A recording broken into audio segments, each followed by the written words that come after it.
content, magbabaklas tayo ng rack-in netong Isuzu 4JJ1 na close van.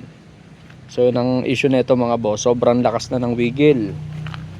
Yan, sobrang lakas ng wiggle niya at makalampag na kasi yung kanyang rack-in pag kinalog mo sobrang lakas na ng kalog mga boss. Kaya ang solusyon dito, palitan. So Maagang gumigising, dala ang mga gamit. Kapag may tumirik ako'y mabilis sumagip. Sa kalsada man o sa garahe ng bayan, handang tumulong sa anumang problema ng sasakyan. Makina ay susuriin na hanapin ng diferensya para makabalik agad sa tamang biyahe. Destinasyon mula Pangasinan hanggang sa iba pang lugar. Boy mechanic ang maaasahan na anumang oras.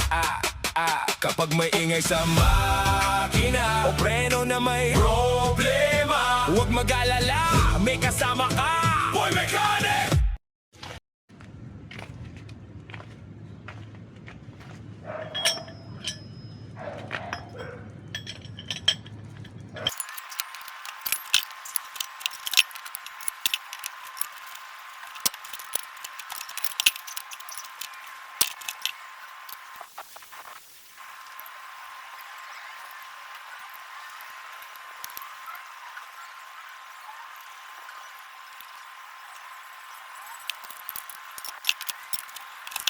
mga boss, ito yung tatanggalin natin. Ayan, kung makikita nyo sobrang lakas Kaya malakas ang wiggle nya. Saka yung kalampag mga boss, sobra. Kaya nga tatanggalin natin yan. Yan ang tatanggalin natin.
Nabaklas na natin ang kanyang pyesa at ito yung ating papalitan.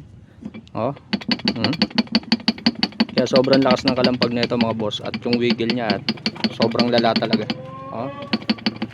So yan, set yan kabilaan mga boss at syempre papalitan natin tie rod. So yun lang, ciao.